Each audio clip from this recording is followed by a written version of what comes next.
People stop and stare. I'll make a killing from this change. Snake eyes and sevens, you can feel it in the air. You see your fortune and your fame. Wanna take a spin, wanna take a roll. You know you're dealing with the wild card. If you go all in, I'll make your troubles fall. Might take your diamonds, but I'll steal your heart.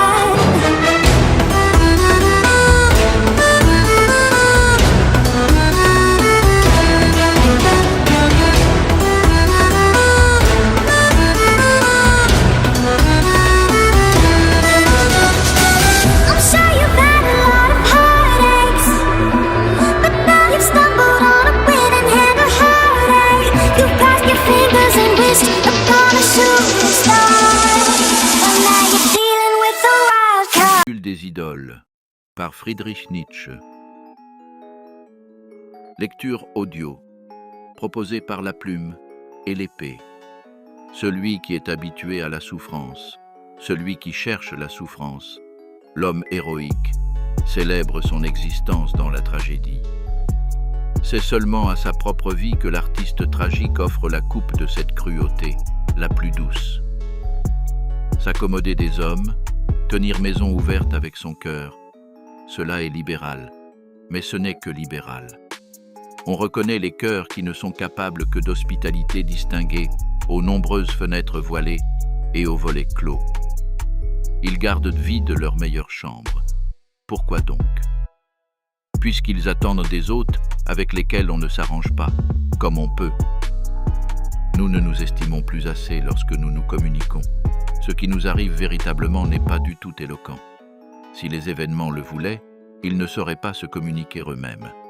C'est qu'il manque de paroles pour cela. Nous sommes déjà au-dessus des choses que nous pouvons exprimer par des paroles. Dans tous les discours, il y a un grain de mépris. Le langage, semble-t-il, n'a été inventé que pour les choses médiocres, moyennes, communicables. Avec le langage, celui qui parle se vulgarise déjà. Extrait d'une morale pour sourds-muets et autres philosophes. Ce tableau est ravissant. La femme littéraire, insatisfaite, excitée, vide au fond du cœur et des entrailles, écoutant tout le temps avec une curiosité douloureuse l'impératif qui, des profondeurs de son organisation, lui souffle. Au liberi, au libri. La femme littéraire, assez cultivée pour écouter la voix de la nature, même quand elle parle latin, et d'autre part, assez vaniteuse, assez petit toit pour se dire encore en secret et en français. Je me verrai, je me lirai, je m'extasierai, et je dirai, possible que j'aie eu tant d'esprit. Les impersonnels parlent. Rien ne nous est plus facile que d'être sage, patient, supérieur. Nous distillons l'huile de l'indulgence et de la sympathie. Nous poussons la justice jusqu'à l'absurdité. Nous pardonnons tout. C'est pourquoi nous devrions nous créer de temps en temps une petite passion, un petit vice passionnel. Cela peut nous être amer, et entre nous, nous rirons peut-être de l'aspect que cela nous fait avoir. Mais à quoi cela sert-il? Il ne nous reste pas d'autre façon de nous surmonter nous-mêmes. C'est là notre ascétisme, notre façon de faire pénitence.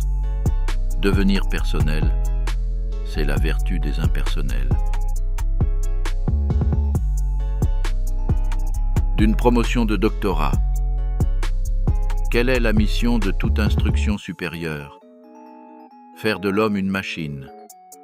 Quels moyens faut-il employer pour cela? Il faut apprendre à l'homme à s'ennuyer. Comment y arrive-t-on? Par la notion du devoir. Qui doit-on lui présenter comme modèle? Le philologue. Il apprend à bûcher. Quel est l'homme parfait? Le fonctionnaire de l'État. Quelle est la philosophie qui donne la formule supérieure pour le fonctionnaire de l'État? Celle de Kant. Le fonctionnaire en tant que chose en soi, placé sur le fonctionnaire en tant qu'apparence. Le droit à la bêtise. Le travailleur fatigué qui respire lentement, qui a un regard doux, qui laisse aller les choses comme elles vont.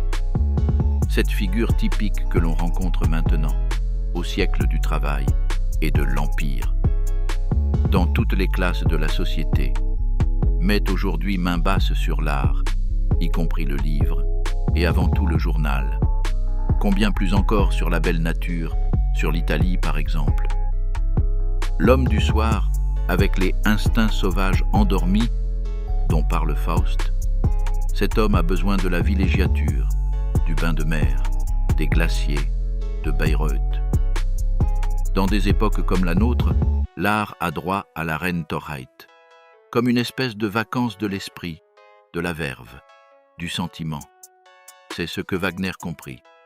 La Rentorheit rétablit encore un problème de la diète. Les moyens dont se servait Jules César pour se défendre de l'état maladif et des maux de tête. Énorme marche, genre de vie aussi simple que possible, séjour ininterrompu en plein air, fatigue continuelle. Ce sont en grand les mesures de préservation et de conservation contre l'extrême vulnérabilité de cette machine subtile qui travaille sous la plus forte pression, de cette machine que l'on appelle génie. L'immoraliste parle. Rien n'est plus contraire au goût du philosophe que l'homme en tant qu'il désire. S'il ne voit l'homme que dans ses actions, s'il voit cet animal le plus brave, le plus rusé et le plus endurant, égaré même dans des détresses inextricables, combien admirable lui paraît l'homme. Il l'encourage encore. Mais le philosophe méprise l'homme qui désire, et aussi celui qui peut paraître désirable, et en général toute désirabilité, tous les idéaux de l'homme. Si un philosophe pouvait être nihiliste, il le serait parce qu'il trouve le néant derrière tous les idéaux, et pas même le néant, mais seulement ce qui est futile, absurde, malade, fatigué, toute espèce de lie dans le gobelet vidé de son existence. L'homme qui est si vénérable en tant que réalité, pourquoi ne mérite-t-il point d'estime lorsqu'il désire ? Faut-il qu'il contrebalance ses actions, la tension d'esprit et de volonté qu'il y a dans toute action, par une paralysie dans l'imaginaire et dans l'absurde ? L'histoire de ses désirs fut jusqu'à présent la partie honteuse de l'homme. Il faut se garder de lire trop longtemps dans cette histoire. Ce qui justifie l'homme, c'est sa réalité. Elle le justifiera éternellement. Et combien plus de valeur a l'homme réel si on le compare à un homme quelconque qui n'est que tissu de désirs, de rêves, de puanteurs et de mensonges, avec un homme idéal quelconque. Et ce n'est que l'homme idéal qui soit contraire au goût du philosophe. Valeur naturelle de l'égoïsme. L'amour de soi ne vaut que par la valeur physiologique de celui qui le pratique. Il peut valoir beaucoup, il peut être indigne et méprisable. Chaque individu peut être estimé suivant qu'il représente la ligne ascendante ou descendante de la vie. En jugeant l'homme de cette façon, on obtient aussi le canon qui détermine la valeur de son égoïsme. S'il représente la ligne ascendante, sa valeur est effectivement extraordinaire. Dans l'intérêt de la vie totale qui avec lui fait un pas en avant, le souci de conservation, de créer son optimum de conditions vitales, doit être lui-même extrême. L'homme isolé, elle individu, tel que le peuple et les philosophes l'ont entendu jusqu'ici, est une erreur. Il n'est rien en soi. Il n'est pas un atome, un anneau de la chaîne, un héritage laissé par le passé. Il est toute l'unique lignée de l'homme jusqu'à lui-même. S'il représente l'évolution descendante, la ruine, la dégénérescence chronique, la maladie, les maladies en général sont déjà des symptômes de dégénération, elles n'en sont pas la cause. Sa part de valeur est bien faible, et la simple équité veut qu'il empiète le moins possible sur les hommes aux constitutions parfaites. Il n'est plus autre chose que leur parasite, chrétien et anarchiste. Lorsque l'anarchiste, comme porte-parole des couches sociales en décadence, réclame, dans une belle indignation, le droit, la justice, les droits égaux, il se trouve sous la pression de sa propre inculture qui ne sait pas comprendre pourquoi au fond il souffre, en quoi il est pauvre en vie.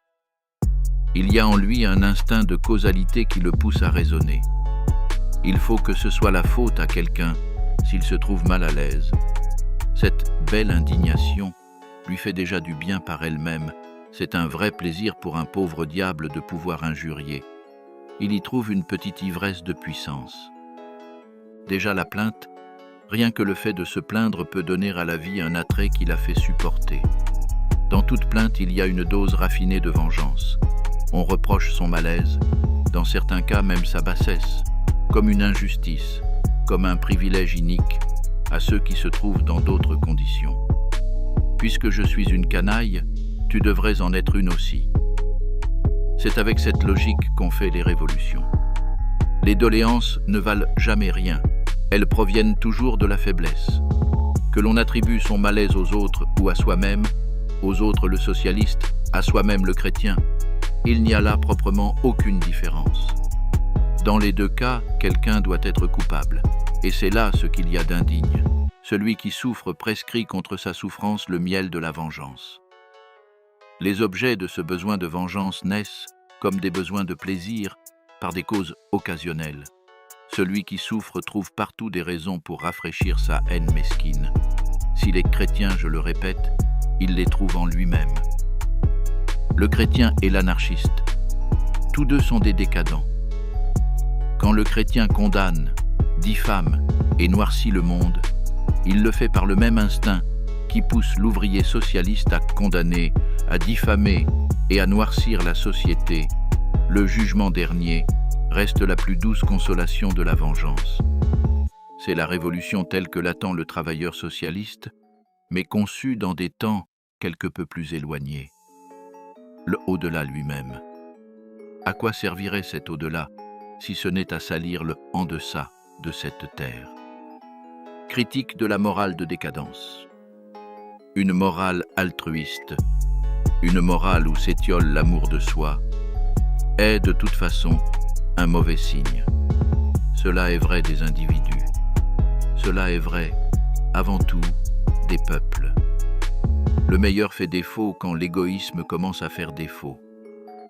Choisir instinctivement ce qui est nuisible, se laisser séduire par des motifs désintéressés, voilà presque la formule de la décadence. Ne pas chercher son intérêt. C'est là simplement la feuille de vigne morale pour une réalité toute différente, je veux dire physiologique, je ne sais plus trouver mon intérêt. Désagrégation des instincts. C'en est fini de l'homme quand il devient altruiste. Au lieu de dire naïvement « je ne vaux plus rien », le mensonge moral dit, dans la bouche du décadent, « il n'y a rien qui vaille, la vie ne vaut rien ». Un tel jugement finit par devenir un grand danger. Il a une action contagieuse. Sur tout le sol morbide de la société abonde une végétation tropicale d'idées, tantôt sous forme de religion, christianisme, tantôt sous forme de philosophie, schopenhauerisme. Il arrive qu'une telle végétation d'arbres venimeux, nés de la pourriture, empoisonne la vie par ses émanations durant des siècles. Morale pour médecin. Le malade est un parasite de la société. Arrivé à un certain état, il est inconvenant de vivre plus longtemps. L'obstination à végéter lâchement, esclave des médecins et des pratiques médicales, après que l'on a perdu le sens de la vie, le droit à la vie, devrait entraîner, de la part de la société, un mépris profond. Les médecins, de leur côté, seraient chargés d'être les intermédiaires de ce mépris. Ils ne feraient plus d'ordonnances, mais apporteraient chaque jour à leurs malades une nouvelle dose de dégoût. Créer une nouvelle responsabilité, celle du médecin, pour tous les cas où le plus haut intérêt de la vie ascendante, exige que l'on écarte et que l'on refoule sans pitié la vie dégénérescente, par exemple en faveur du droit de vivre. Mourir fièrement lorsqu'il n'est plus possible de vivre fièrement. La mort choisie librement, la mort en temps voulu, avec lucidité et d'un cœur joyeux, accomplie au milieu d'enfants et de témoins, alors qu'un adieu réel est encore possible, alors que celui qui nous quitte existe encore et qu'il est véritablement capable d'évaluer ce qu'il a voulu, ce qu'il a atteint, de récapituler sa vie. Tout cela en opposition avec la pitoyable comédie que joue le christianisme à l'heure de la mort. Jamais on ne pardonnera au christianisme d'avoir abusé de la faiblesse du mourant pour faire violence à sa conscience, d'avoir pris l'attitude du mourant comme prétexte à un jugement sur l'homme et son passé. Il s'agit ici, en dépit de toutes les lâchetés du préjugé, de rétablir l'appréciation exacte, c'est-à-dire physiologique, de ce que l'on appelle la mort naturelle. Cette mort qui, en définitive, n'est point naturelle mais réellement un suicide. On ne périt jamais par un autre que par soi-même.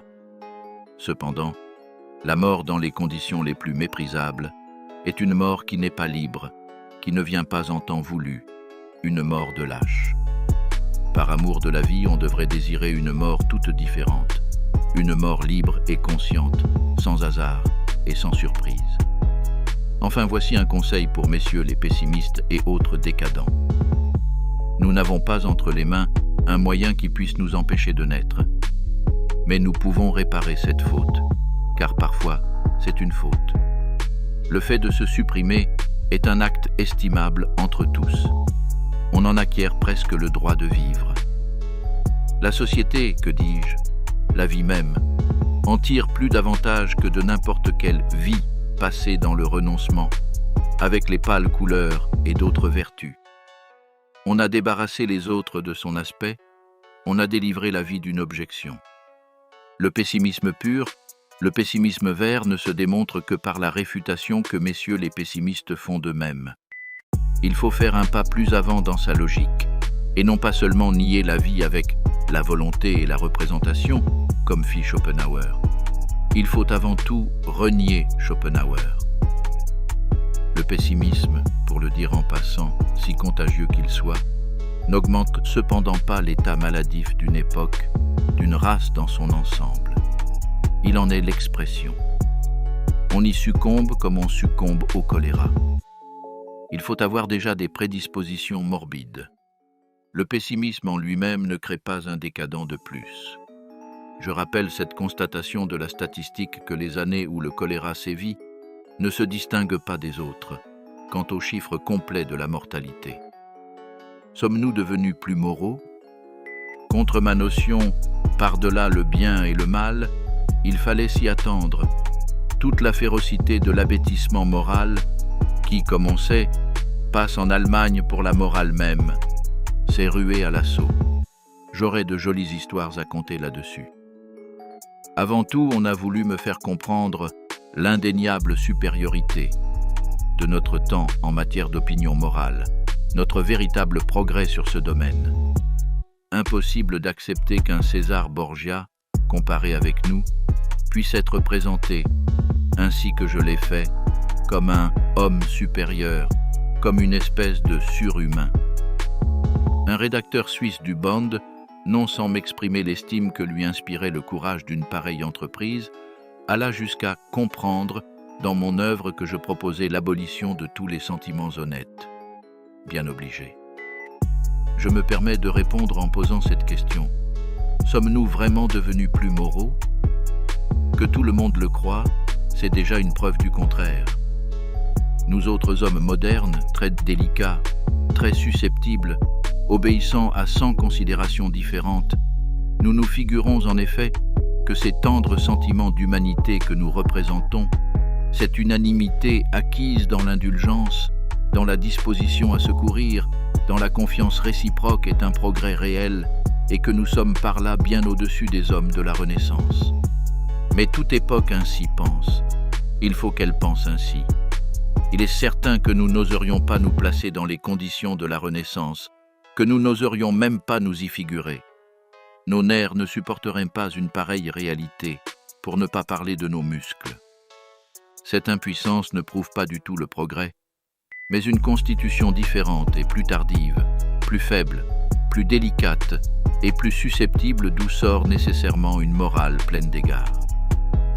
Écartons en pensée notre délicatesse et notre tardiveté, notre sénilité physiologique, et notre morale de humanisation perd aussitôt sa valeur. en soi, aucune morale n'a de valeur, en sorte qu'elle nous inspirerait à nous-mêmes du dédain. Ne doutons pas, d'autre part que nous autres modernes, avec notre humanitarisme épaissement ouaté, qui craindrait même de se heurter à une pierre, nous offririons aux contemporains de César Borgia une comédie qui les ferait mourir de rire. En effet, avec nos vertus modernes, nous sommes ridicules au-delà de toute mesure. La diminution des instincts hostiles et qui tiennent la défiance en éveil, et ce serait là notre progrès, ne représente qu'une des conséquences de la diminution générale de la vitalité. Cela coûte 100 fois plus de peine, plus de précautions de faire aboutir une existence si dépendante et si tardive. Alors on se secourt réciproquement. Alors chacun est, plus ou moins, malade et garde malade.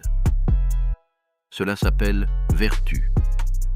Parmi les hommes qui connurent une vie différente, une vie plus abondante, plus prodigue, plus débordante, on l'aurait appelée autrement. Lâcheté, peut-être, bassesse, morale de vieille femme. Notre adoucissement des mœurs, c'est là mon idée, c'est là, si l'on veut, mon innovation, est une conséquence de notre affaiblissement. La dureté et l'atrocité des mœurs peuvent être, au contraire, la suite d'une surabondance de vie. Car alors on peut risquer beaucoup, affronter beaucoup, et aussi gaspiller beaucoup. Ce qui autrefois était le sel de la vie, serait pour nous un poison. Pour être indifférent, car cela aussi est une forme de la force.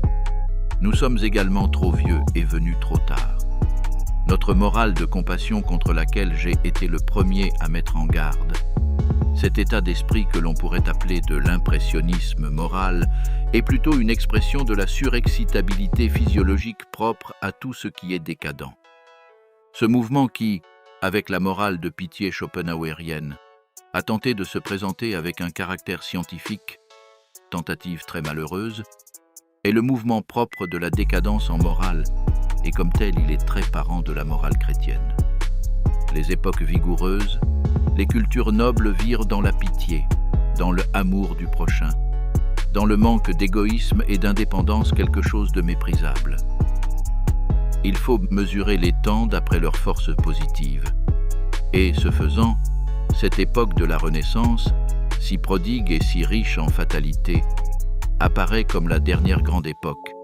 Et nous autres hommes modernes, avec notre anxieuse prévoyance personnelle et notre amour du prochain, avec nos vertus de travail, de simplicité, d'équité et d'exactitude, notre esprit collectionneur, économique et machinal, nous vivons dans une époque de faiblesse. Cette faiblesse produit et exige nos vertus. L'égalité, une certaine assimilation effective qui ne fait que s'exprimer dans la théorie des droits égaux, appartient essentiellement à une civilisation descendante.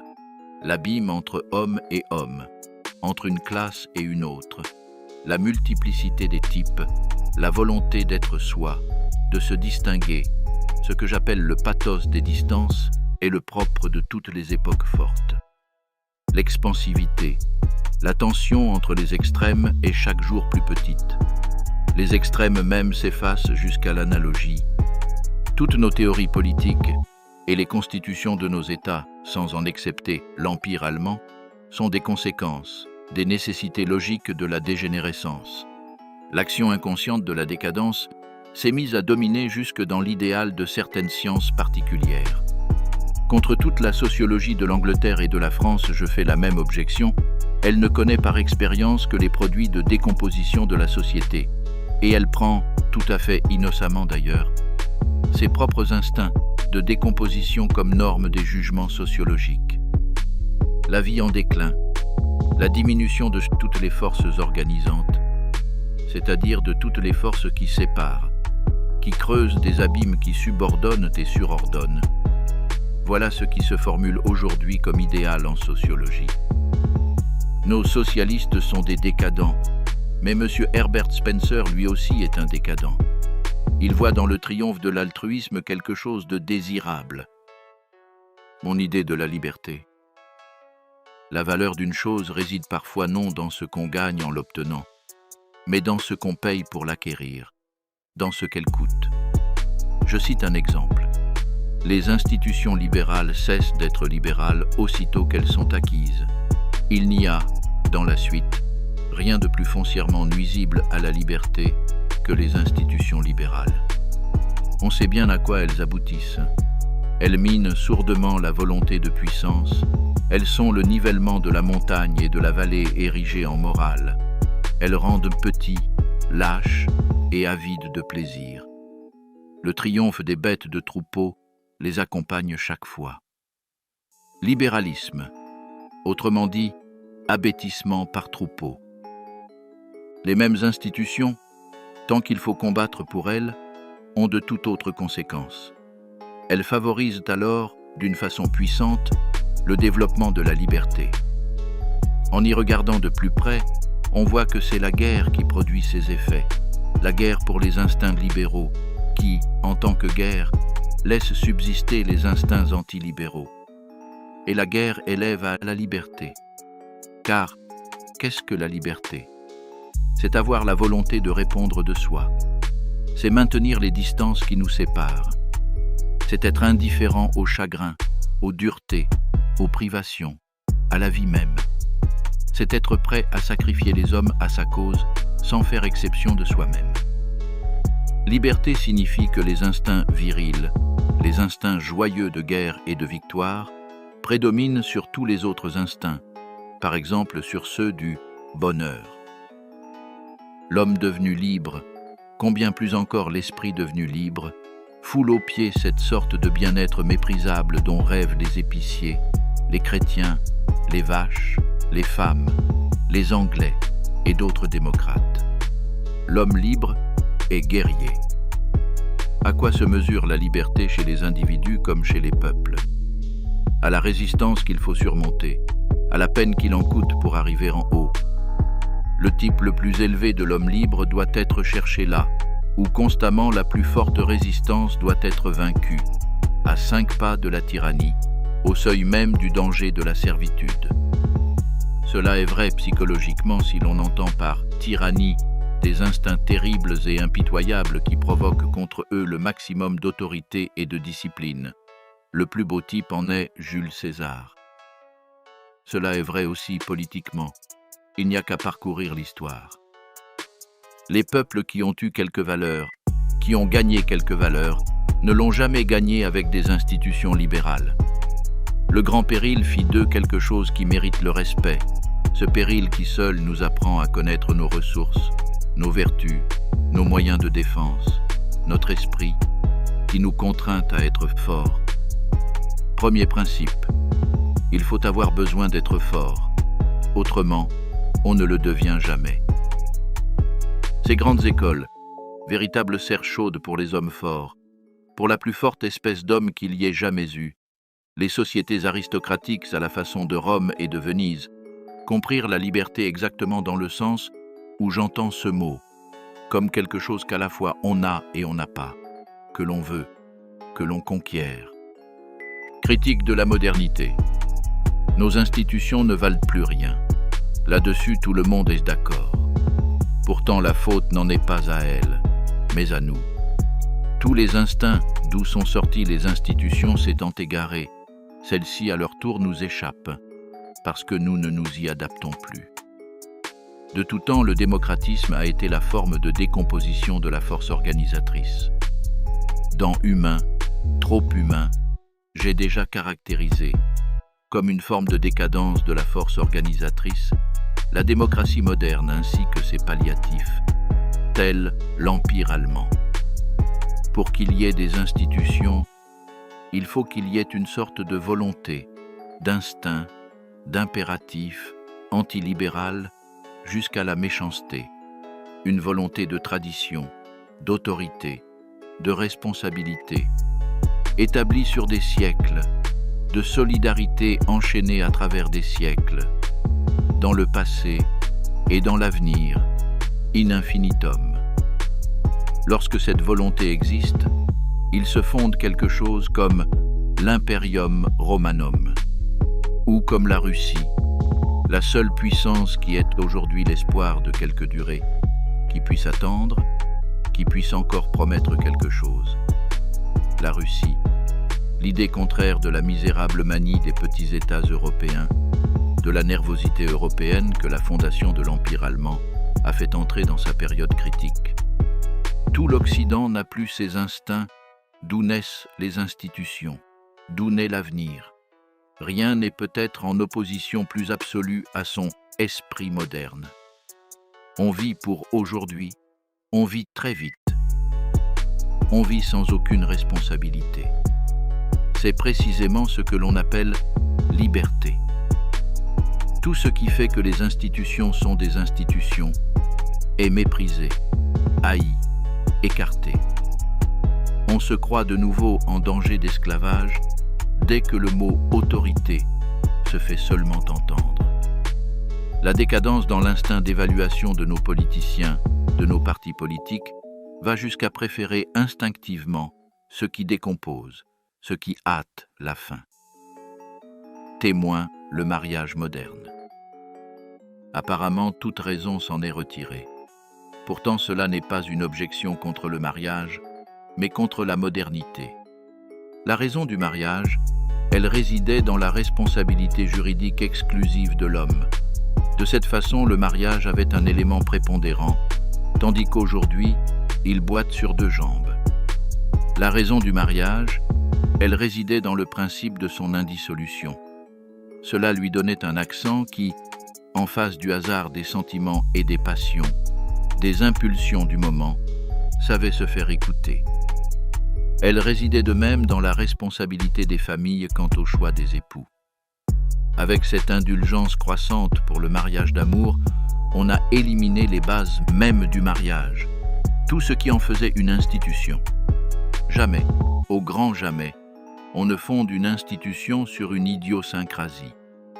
Je le répète, on ne fonde pas le mariage sur l'amour, on le fonde sur l'instinct de l'espèce, sur l'instinct de propriété, la femme et les enfants étant des propriétés, sur l'instinct de la domination qui sans cesse s'organise dans la famille en petite souveraineté, qui a besoin des enfants et des héritiers pour maintenir, physiologiquement aussi, en mesure acquise de puissance, d'influence, de richesse, pour préparer de longues tâches, une solidarité d'instinct entre les siècles.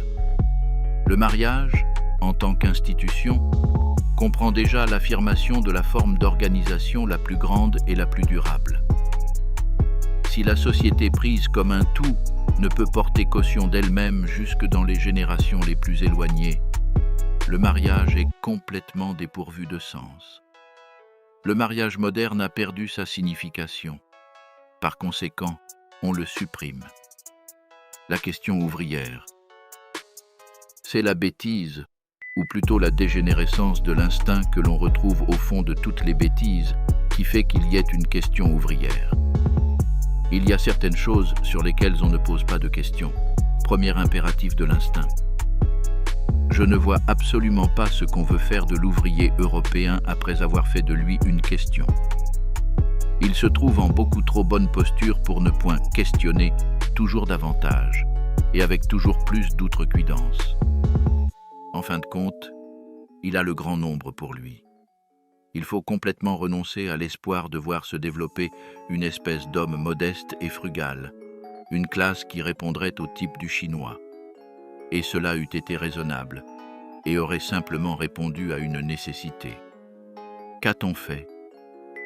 Tout pour anéantir en son germe la condition même d'un pareil état de choses. Avec une impardonnable étourderie, on a détruit dans leur germe les instincts qui rendent les travailleurs possibles comme classe, qui leur feraient admettre à eux-mêmes cette possibilité. On a rendu l'ouvrier apte au service militaire. On lui a donné le droit de coalition, le droit de vote politique. Quoi d'étonnant si son existence lui apparaît aujourd'hui déjà comme une calamité, pour parler la langue de la morale comme une injustice. Mais que veut-on? Je le demande encore. Si l'on veut atteindre un but, on doit en vouloir aussi les moyens. Si l'on veut des esclaves, on est fou de leur accorder ce qui en fait des maîtres. Liberté, liberté, pas chérie.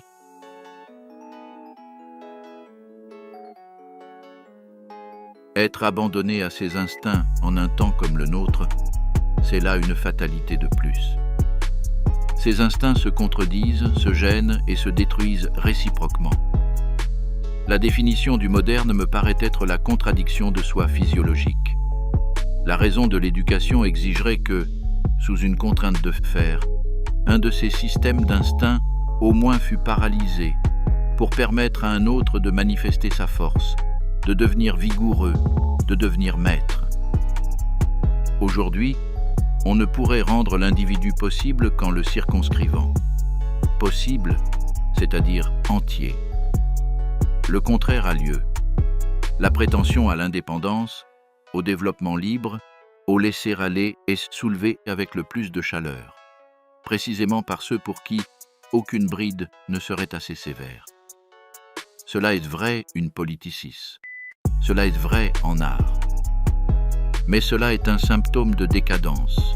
Notre idée moderne de la liberté est une preuve de plus de la dégénérescence des instincts, où la foi est nécessaire. Rien n'est plus rare parmi les moralistes et les saints que la probité. Peut-être disent-ils le contraire, peut-être le croient-ils eux-mêmes. Car lorsqu'une foi est plus utile, plus convaincante, lorsqu'elle fait plus d'effet que l'hypocrisie consciente, d'instinct, l'hypocrisie devient aussitôt innocence. Premier principe pour la compréhension des grands saints. De même pour les philosophes, autre espèce de saint, c'est une conséquence du métier de n'autoriser que certaines vérités. Je veux dire celles par quoi leur métier obtient la sanction publique. Pour parler la langue de Kant, les vérités de la raison pratique. Ils savent ce qu'ils doivent démontrer, en quoi ils sont pratiques.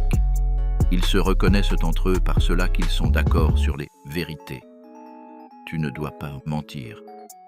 Autrement dit, gardez-vous bien, monsieur le philosophe, de dire la vérité, à dire à l'oreille des conservateurs. Ce qu'on ne savait pas autrefois, ce qu'on sait aujourd'hui, ce qu'on pourrait savoir, c'est qu'une formation en arrière, une régression, en un sens quelconque, à quelque degré que ce soit, n'est pas du tout possible. C'est du moins ce que nous savons, nous autres physiologistes. Mais tous les prêtres, tous les moralistes y ont cru. Ils ont voulu ramener l'humanité à une mesure antérieure de vertu, donner un tour de vis en arrière. La morale a toujours été un lit de Procuste. Même les politiciens ont imité en cela les prêcheurs de vertu. Il y a aujourd'hui encore des partis qui rêvent de faire marcher les choses à reculons, à la manière des écrevisses. Mais personne n'est libre d'être écrevisse. On n'y peut rien. Il faut aller de l'avant. Je veux dire s'avancer pas à pas plus avant dans la décadence. C'est là ma définition du progrès moderne.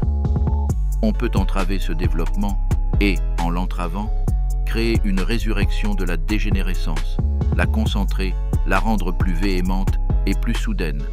Voilà tout ce qu'on peut faire. Mon idée du génie.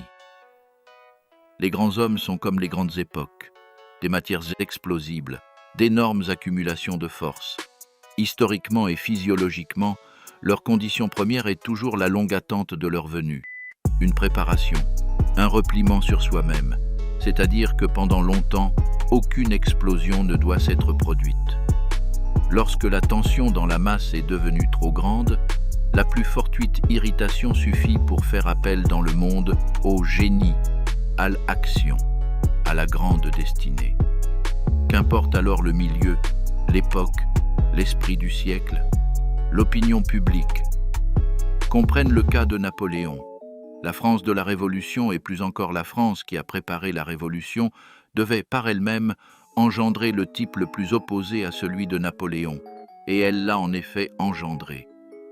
Et puisque Napoléon était différent, héritier d'une civilisation plus forte, plus constante, plus ancienne que celle qui en France s'en allait en vapeur et en miettes, il y fut le maître. Il fut seul à y être maître. Les grands hommes sont nécessaires, le temps où ils apparaissent est fortuit. S'ils en deviennent maîtres presque toujours, cela tient à ce qu'ils sont plus forts, plus vieux, à ce qu'ils représentent une plus longue accumulation d'éléments. Entre un génie et son temps, il existe le rapport du fort au faible, du vieux au jeune. Le temps est toujours relativement plus jeune, plus léger, moins émancipé, plus flottant, plus enfantin. Que l'on pense aujourd'hui tout autrement en France, en Allemagne aussi, mais là ça n'a pas d'importance. Que la théorie du milieu, une vraie théorie de neurasthénique, y soit devenue sacro-sainte et qu'elle trouve crédit parmi les physiologistes. Voilà qui, pour nous, n'est pas en bonne odeur. Voilà qui nous fait venir de bien tristes pensées. En Angleterre, on ne l'entend pas non plus autrement, mais cela ne troublera personne. À l'anglais, 2 voies sont ouvertes pour s'accommoder du génie et du grand homme. La voie démocratique à la façon de Buckle, ou bien la voie religieuse à la façon de Carlyle. Le danger qu'il y a dans les grands hommes et dans les grandes époques est extraordinaire. L'épuisement sous toutes ses formes, la stérilité les suit pas à pas. Le grand homme est une fin. La grande époque, la Renaissance par exemple, est une fin. Le génie, en œuvre et en action, est nécessairement gaspilleur. Qu'il se gaspille, c'est là sa grandeur. L'instinct de conservation est en quelque sorte suspendu. La pression suprême des forces rayonnantes leur défend toute espèce de précaution et de prudence. On appelle cela sacrifice. On vante son héroïsme, son indifférence à son propre bien, son abnégation pour une idée, une grande cause, une patrie. Des malentendus, que tout cela, il déborde, il se répand, il se gaspille, il ne se ménage pas, fatalement, irrévocablement, involontairement. Tout comme l'irruption d'un fleuve par-dessus ses rives est involontaire. Mais puisque l'on doit beaucoup à de tels explosifs, on les a gratifiés, en retour, de bien des choses, par exemple d'une espèce de morale supérieure. Telle est la reconnaissance de l'humanité. Elle comprend à contresens ses bienfaiteurs. Le criminel et ses analogues. Le type du criminel, c'est le type de l'homme fort placé dans des conditions défavorables, l'homme fort rendu malade. Il lui manque de vivre dans une contrée sauvage, dans une nature et une forme d'existence plus libres et plus dangereuses, où subsiste de droit tout ce qui, dans l'instinct de l'homme fort, constitue son arme et sa défense. Ces vertus sont mises au ban par la société, les instincts les plus vivaces qui la portent en naissant, se confondant aussitôt aux actions dépressives, le soupçon, la crainte, le déshonneur.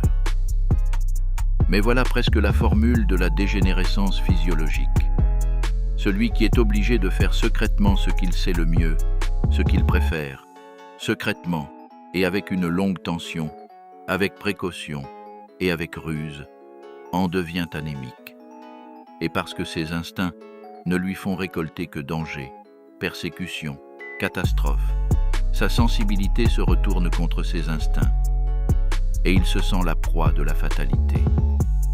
C'est dans notre société docile, médiocre, châtrée, qu'un homme près de la nature, qui vient de la montagne ou des aventures de la mer, dégénère fatalement en criminel. Ou presque fatalement, car il y a des cas où un tel homme se trouve être plus fort que la société. Le Corse Napoléon en est l'exemple le plus célèbre. Pour le problème qui se présente ici, le témoignage de Dostoïevski est d'importance. De Dostoïevski, le seul psychologue dont, soit dit en passant, j'ai eu quelque chose à apprendre. Il fait partie des hasards les plus heureux de ma vie, plus même que la découverte de Stendhal. Cet homme profond, qui a eu 10 fois raison de faire peu de cas de ce peuple superficiel que sont les Allemands, a vécu longtemps parmi les forçats de Sibérie, et il a reçu de ces vrais criminels, pour lesquels il n'y avait pas de retour possible dans la société, une impression toute différente de celle qu'il attendait. Ils lui sont apparus taillés dans le meilleur bois que porte peut-être la terre russe, dans le bois le plus dur et le plus précieux. Généralisons le cas du criminel. Imaginons des natures qui, pour une raison quelconque, ne reçoivent pas la sanction publique, qui savent qu'on ne les considère ni comme bienfaisants, ni comme utiles. Sentiment du Chandala, qui ne se sent pas jugé en égal, mais comme s'il était réprouvé, indignes, souillés. Chez toutes ces natures, les pensées et les actes sont éclairés d'une lumière souterraine. Chez eux, toute chose prend une coloration plus pâle que pour ceux qu'éclaire la lumière du jour. Mais presque toutes les formes d'existence qu'aujourd'hui nous traitons avec honneur ont autrefois vécu dans cette atmosphère à moitié sépulcrale. L'homme de science, l'artiste, le génie, l'esprit libre, le comédien, le négociant, le grand explorateur. Tant que le prêtre a prévalu comme type supérieur, toute espèce d'homme de valeur a été dépréciée. Le temps vient, je le promets, où le prêtre sera considéré comme l'être le plus bas, le plus menteur et le plus indécent, comme notre Chandala.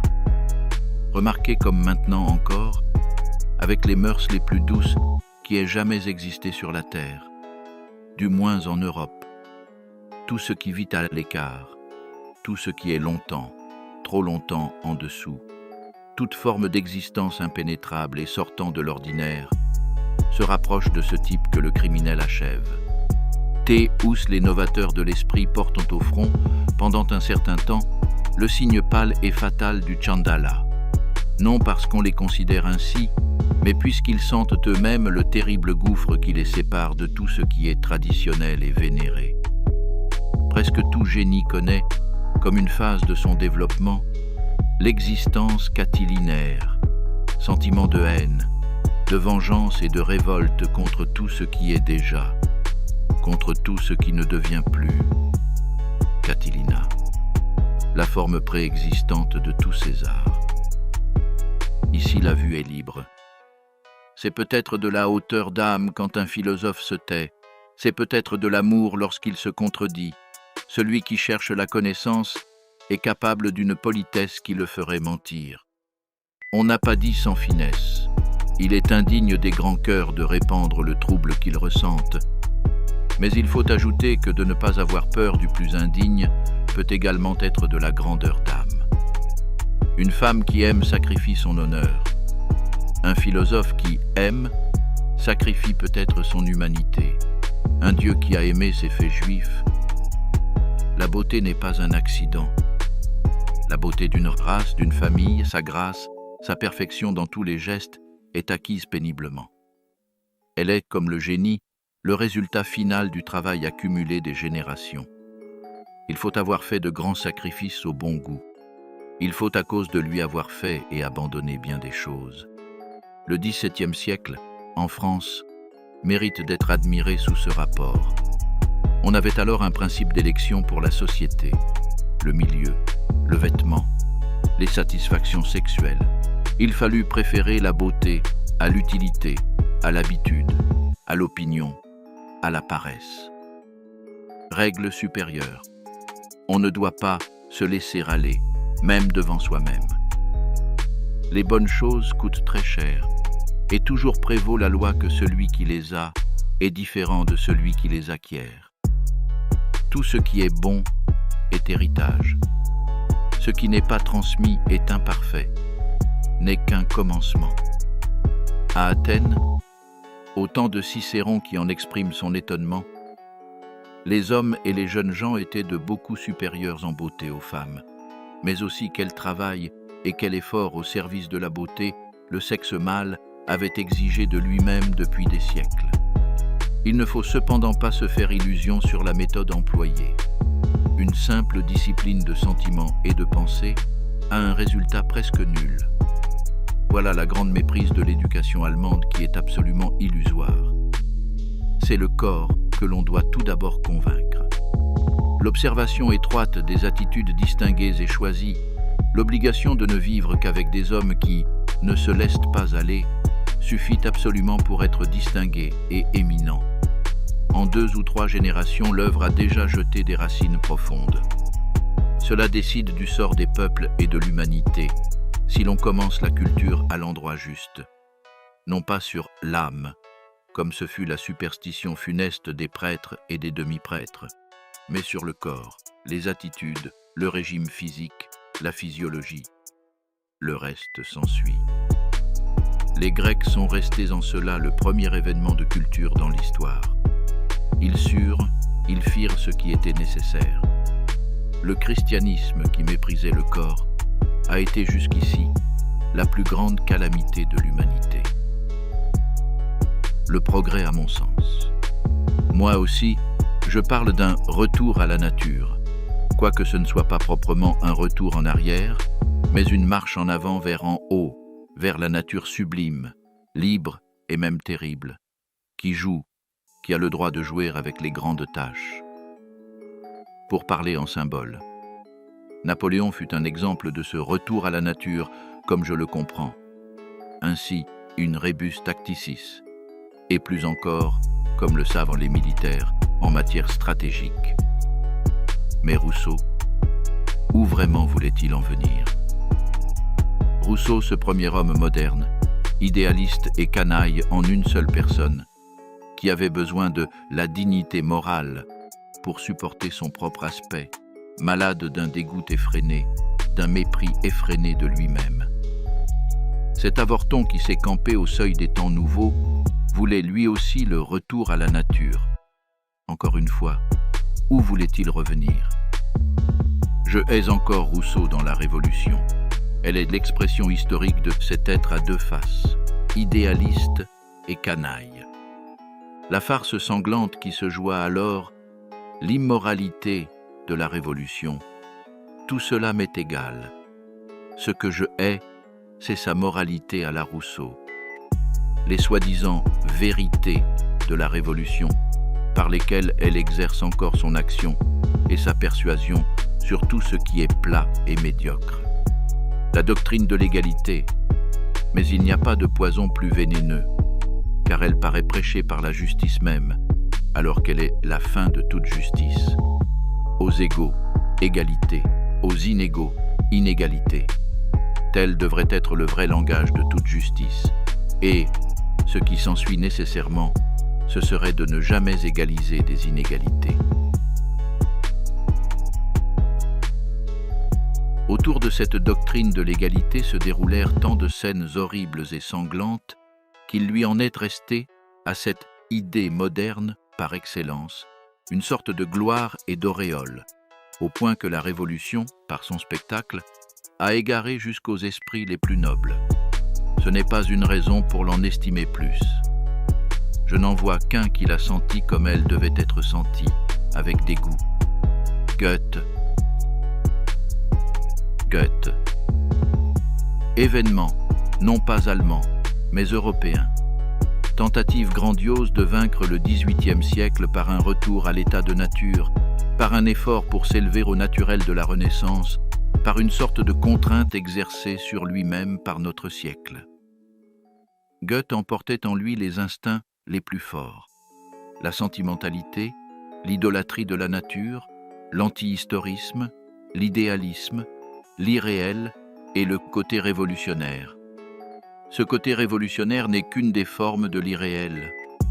Il eut recours à l'histoire, aux sciences naturelles, à l'antique, ainsi qu'à Spinoza, et avant tout à l'activité pratique. Il s'entoura d'horizons bien définis. Loin de se détacher de la vie, il s'y plongea. Il ne fut pas pusillanime, et autant que possible, il accepta toutes les responsabilités. Ce qu'il voulait, c'était la totalité. Il combattit la séparation de la raison et de la sensualité, du sentiment et de la volonté. Prêché dans la plus repoussante des scolastiques par Kant, l'antipode de Goethe, il se disciplina pour atteindre à l'être intégral. Il se fit lui-même. Goethe, au milieu d'une époque aux sentiments irréels, était un réaliste convaincu. Il reconnaissait tout ce qui avait sur ce point une parenté avec lui. Il n'y eut dans sa vie de plus grand événement que cet ans realissimum nommé Napoléon. Goethe concevait un homme fort, hautement cultivé, habile à toutes les choses de la vie physique, se tenant lui-même bien en main, ayant le respect de sa propre individualité, pouvant se risquer à jouir pleinement du naturel dans toute sa richesse et toute son étendue, assez fort pour la liberté.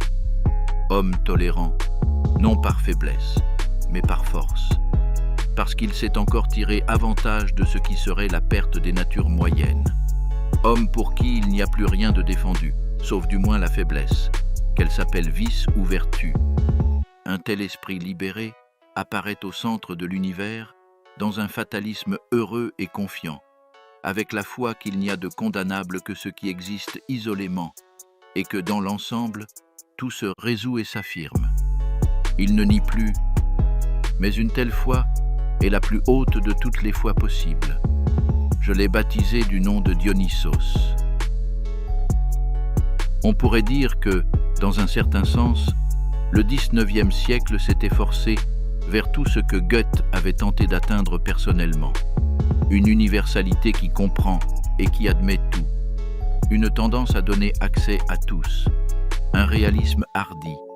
Un respect du fait. D'où vient que le résultat total ne soit pas un Goethe, mais un chaos. Un soupir nihiliste. Une confusion où l'on ne sait où donner de la tête. Un instinct d'épuisement qui, continuellement, dans la pratique, pousse à un retour au XVIIIe siècle. Par exemple sous forme de sentiments romantiques, d'altruisme et d'hypersentimentalité, de féminisme dans le goût, de socialisme dans la politique. Le XIXe siècle finissant, ne serait-il donc qu'un XVIIIe siècle renforcé et endurci, autrement dit un siècle de décadence. De sorte que, non seulement pour l'Allemagne, mais pour toute l'Europe, Goethe n'aurait été qu'un incident, une belle inutilité. Mais on méconnaît les grands hommes si on les considère sous la perspective misérable d'une utilité publique. Qu'on n'en puisse tirer aucun profit, c'est peut-être le propre même de la grandeur. Goethe est le dernier Allemand pour qui j'ai du respect. Il aurait ressenti 3 choses comme je les ressens moi-même. Nous nous entendons aussi sur la croix. 7. On me demande souvent pourquoi j'écris en allemand, car nulle part je ne serai plus mal lu que dans ma patrie. Mais enfin, qui sait si je désire être lu aujourd'hui? Créer des choses sur quoi le temps essaie en vain ses dents, tendre par la forme et par la substance à une petite immortalité. Je n'ai jamais été assez modeste pour exiger moins de moi. L'aphorisme, la sentence, ou le premier je suis passé maître parmi les Allemands, sont les formes de l'éternité. Mon orgueil est de dire en 10 phrases ce que tout autre dit en un volume, ce qu'un autre ne dit pas en un volume. J'ai donné à l'humanité le livre le plus profond qu'elle possède, mon Zarathustra. Je lui donnerai sous peu son livre le plus indépendant, ce que je dois aux anciens.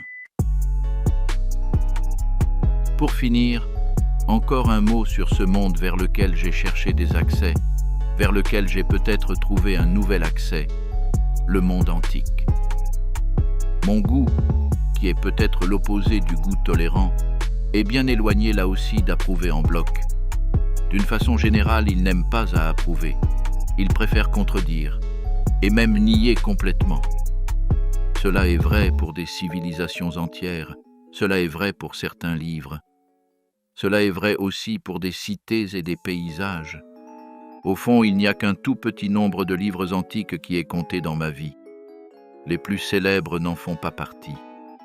Mon sens du style, de l'épigramme dans le style, s'est éveillé presque spontanément à mon contact avec Salluste. Je n'ai pas oublié l'étonnement de mon vénéré professeur, M. Corsen, lorsqu'il fut forcé de donner la meilleure note à son plus mauvais latiniste. J'avais tout appris d'un seul coup. Serré, sévère, avec au fond autant de substance que possible, une froide méchanceté à l'égard de la belle parole et aussi à l'égard du beau sentiment. C'est à toutes ces qualités que je me suis deviné. On reconnaîtra jusque dans mon Zarathustra une ambition très sérieuse de style romain, d'Aer et Perennius dans le style. Il n'en a pas été autrement de mon premier contact avec Horace. Jusqu'à présent, aucun poète ne m'a procuré le même ravissement artistique que celui que j'ai éprouvé dès l'abord à la lecture d'une ode d'Horace. Dans certaines langues, il n'est même pas possible de vouloir ce qui est réalisé ici. Cette mosaïque de mots, où chaque mot par son timbre, sa place dans la phrase, l'idée qu'il exprime, fait rayonner sa force à droite, à gauche et sur l'ensemble, ce minimum dans la somme est le nombre des signes et ce maximum que l'on atteint ainsi dans l'énergie des signes. Tout cela est romain et, si l'on veut m'en croire, noble par excellence. Tout le reste de la poésie devient, à côté de cela, quelque chose de populaire, un simple bavardage de sentiments. Aux Grecs, je ne dois absolument pas d'impression d'une force approchante, et pour le dire franchement, ils ne peuvent pas être pour nous ce que sont les Romains. On n'apprend pas des Grecs. Leur genre est trop étrange, et aussi trop mobile pour faire un effet impératif, classique. Qui est-ce qui aurait jamais appris à écrire avec un Grec? Qui donc aurait su l'apprendre sans les Romains? Que l'on ne prétende pas m'objecter Platon. Pour ce qui en est de Platon, je suis profondément sceptique et je fus toujours hors d'état de faire chorus dans l'admiration de l'artiste Platon qui est de tradition parmi les savants. Et ici, les juges du goût le plus raffiné parmi les anciens sont de mon côté. Il me semble que Platon jette pêle-mêle toutes les formes du style. Par là, il est le premier décadent du style. Il est coupable de fautes semblables à celles des cyniques qui inventèrent la satire ménippée. Pour trouver un charme au dialogue de Platon, cette façon dialectique horriblement suffisante et enfantine, il faut ne jamais avoir lu de bon français. Fontenelle, par exemple. Platon est ennuyeux. Enfin, ma méfiance de Platon va toujours plus au fond. Je trouve qu'il a dévié de tous les instincts fondamentaux des Hellènes. Je le trouve si imprégné de morale, si chrétien avant la lettre. Il donna déjà l'idée du bien comme idée supérieure, que je suis tenté d'employer à l'égard de tout le phénomène Platon, plutôt que toute autre épithète, celle de haute fumisterie, ou, si l'on préfère, d'idéalisme. On l'a payé cher d'avoir vu cet Athénien aller à l'école chez les Égyptiens, ou peut-être chez les Juifs en Égypte. Dans la grande fatalité du christianisme, Platon est cette fascination à double sens appelée « idéal », qui permit aux natures nobles de l'Antiquité de se méprendre elles-mêmes et d'aborder le pont qui mène à la croix. Et combien y a-t-il encore de traces de Platon dans l'idée de l'Église, dans l'édification, le système, la pratique de l'Église? Mon repos, ma préférence, ma cure, après tout le platonisme, fut de tout temps Thucydide. Thucydide, et peut-être le prince de Machiavel, me ressemble le plus par la volonté absolue de ne pas s'en faire accroire et de voir la raison dans la réalité, et non dans la raison, encore moins dans la morale. Rien ne guérit plus radicalement que Thucydide du lamentable enjolivement, sous couleur d'idéal, que le jeune homme à éducation classique emporte dans la vie en récompense de l'application au lycée. Il faut le suivre ligne par ligne et lire ses arrière-pensées avec autant d'attention que ses phrases. Il y a peu de penseurs si riches en arrière-pensées. En lui, la culture des sophistes, je veux dire la culture des réalistes, atteint son expression la plus complète. Un mouvement inappréciable, au milieu de la charlatanerie morale et idéale de l'école socratique qui se déchaînait alors de tous les côtés.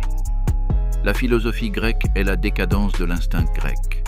Thucydide est la grande somme, la dernière révélation de cet esprit des réalités forts, sévères et durs que les anciens Hellènes avaient dans l'instinct. Le courage devant la réalité distingue en dernière instance des natures comme Thucydide et Platon. Platon est lâche devant la réalité. Par conséquent, il se réfugie dans l'idéal. Thucydide est maître de soi, donc il est aussi maître des choses.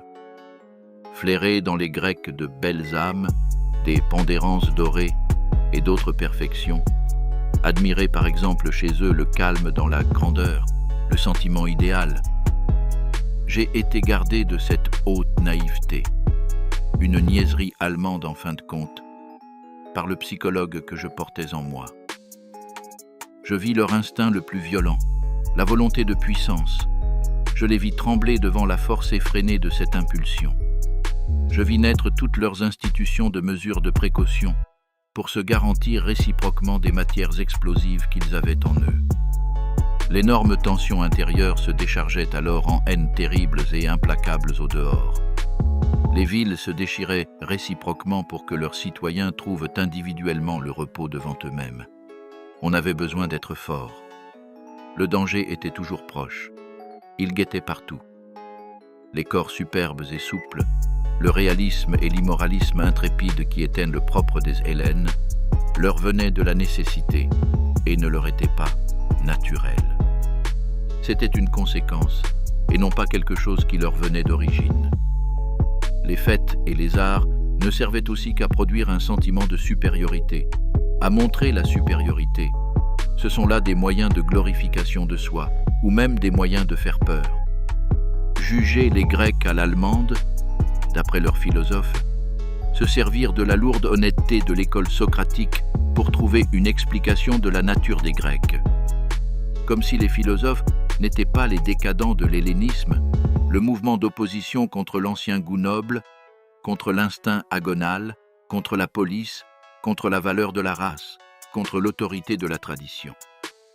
Les vertus socratiques furent prêchées parce que les Grecs les avaient perdues. Irritables, craintifs, inconstants, tous comédiens. Ils avaient quelques raisons de trop de se laisser prêcher la morale.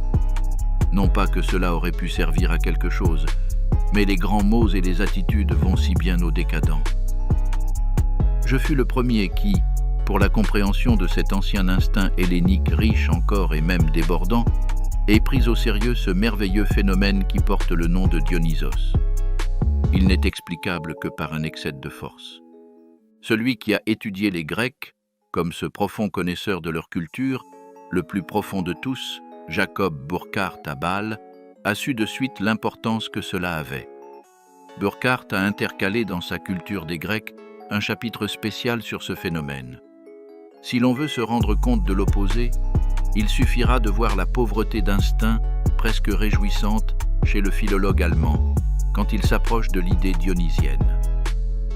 Le célèbre Lobeck surtout, avec la vénérable certitude d'un vers desséché parmi les livres, se mit à ramper dans ce monde d'états mystérieux, pour se convaincre qu'il était scientifique, alors qu'il était superficiel et enfantin jusqu'au dégoût. Lobeck a donné à entendre, à grand renfort d'érudition, qu'au fond toutes ces curiosités étaient de mince importance. Il est en effet possible que les prêtres aient communiqué à ceux qui participaient à ces orgies quelques idées qui ne sont pas sans valeur. Par exemple que le vin incite à la joie, que l'homme peut vivre parfois de fruits, que les plantes fleurissent au printemps et se fanent en automne.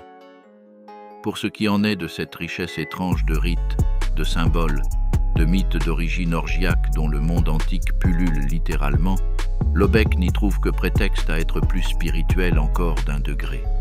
Les Grecs, dit-il lorsqu'ils n'avaient pas autre chose à faire, se mettaient à rire, à sauter et à troller. Ou bien, parce que l'envie peut également en venir à l'homme, ils se mettaient par terre à pleurer et à se lamenter.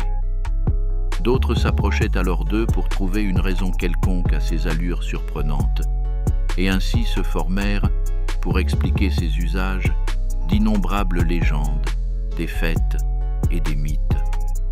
D'autre part, on croyait ces actions burlesques que l'on avait pris l'habitude de pratiquer aux fêtes nécessaires à leur célébration, et on les maintint comme une partie indispensable du culte. Voilà un bavardage méprisable, et je suis certain que pas un instant, on ne prendra un Lobeck au sérieux. Nous sommes bien autrement touchés quand nous examinons l'idée grecque que s'étaient formés Winckelmann et Goethe, et que nous reconnaissons son incompatibilité avec cet élément d'où naît l'art dionysien, avec l'orgiasme. Je suis en effet certain que Goethe aurait exclu par principe une idée analogue des possibilités de l'âme grecque. Par conséquent, Goethe ne comprenait pas les Grecs, car ce n'est que par les mystères dionysiens, par la psychologie de l'état dionysien, que s'exprime la réalité fondamentale de l'instinct hellénique, sa volonté de vie. Qu'est-ce que l'Hellène se garantissait par ces mystères? La vie éternelle, l'éternel retour de la vie, l'avenir promis et sanctifié dans le passé, l'affirmation triomphante de la vie au-dessus de la mort et du changement. La vie véritable comme prolongement collectif par la procréation, par les mystères de la sexualité.